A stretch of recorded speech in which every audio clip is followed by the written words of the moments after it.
শিশুকে ধর্ষণ করে খুন, গুড়াপের ফাঁসির সাজা ঘোষণা 54 দিনের মাথায়। হুগলির গুড়াপে 5 বছরের শিশুকে ধর্ষণ করে খুনের ঘটনায় অভিযুক্ত প্রতিবেশী পৌঢ়কে ফাঁসির সাজা ঘোষণা করলেন চুঁচুড়া আদালত। গত 24 নভেম্বর সন্ধ্যাবেলা বাড়ির সামনে থেকে নিখোঁজ হয়ে গিয়েছিল ওই শিশুটি। বাজারে যাওয়ার সময় তাকে খেলা করতে দেখেছিলেন বাবা। ফিরে এসে মেয়ের খোঁজ না পেয়ে খোঁজাখুঁজি শুরু করেন, ডাকেন প্রতিবেশীদেরও। তুমি দোষী নাও? কেন করলে গো? হ্যাঁ, ফাঁসানো হয়েছে। কে ফাঁসালো তোমাকে?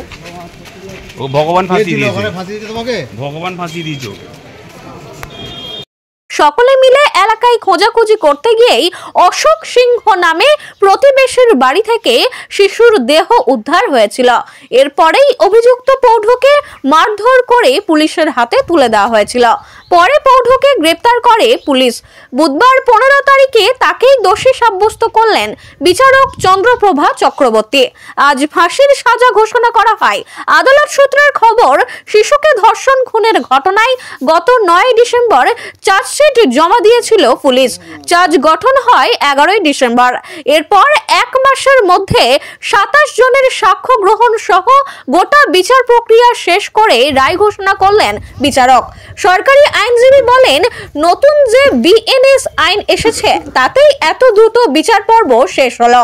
বিচার পর্ব শুরু হওয়ার পর বড়দিনের সময় 7 দিন ছুটি ছিল, না হলে আরো আগে নিষ্পত্তি হতো এই মামলার।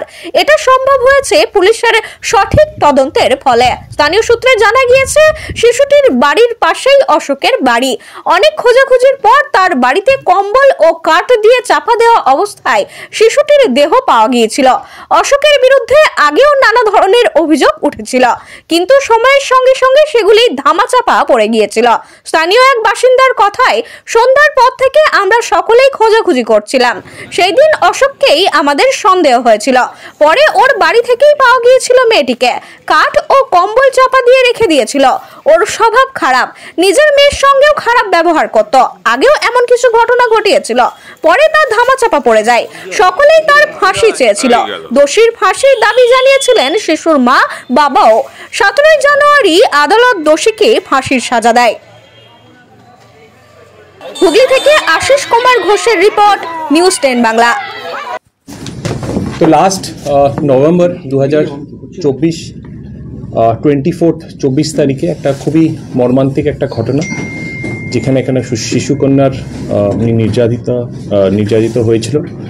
তো আমাদের কাছে যখনই ইনফরমেশনটা আসে আমরা সঙ্গে সঙ্গে যাই ওই জায়গাতে, এবং যে অ্যাকিউজ ছিল, তো অ্যাকিউজডের বাড়িতে বেসিক্যালি থেকে যে কন্যা ছিলেন, নির্যাতিত কন্যা ছিলেন, বাচ্চা শিশু, ওনাকে বেসিক্যালি ধনিয়াখালী রুরাল হসপিটালে নিয়ে যাওয়া গেল।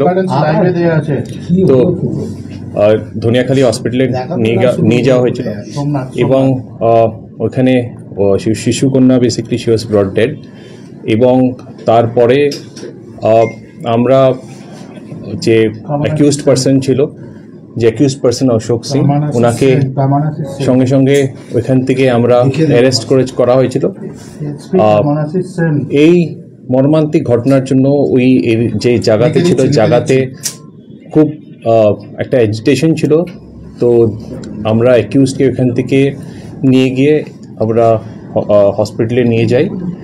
এটা ছাড়া পরের দিন একটা 3-man কমিটির ইয়েতে পুরো ডাইরেকশনে একটা 3-man কমিটি একটা মেডিকেল বোর্ডে কলকাতা মেডিকেল কলেজ হসপিটালেও শিশুকন্যার পোস্টমর্টম হয়।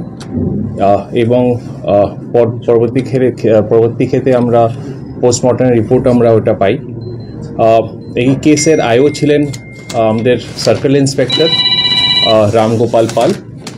তো উনি সব কিছুই খুবই গুরুত্বভাবে দেখেছেন। অ্যান্ড আমি এটাই বলবো, এত দ্রুত, এত এত কঠিনভাবে সব যে জিনিসগুলো ছিল ওগুলো দেখেছে, এবং এত পরিশ্রম,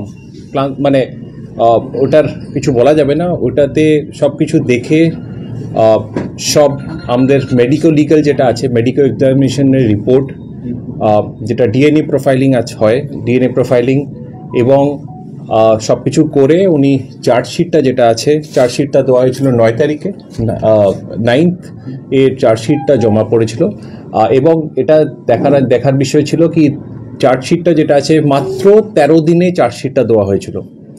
তো একবার চার্জশিটটা দেওয়ার পর ট্রায়াল যেটা আছে ওটা 11 তারিখ থেকে বেসিক্যালি কমেন্স হয়।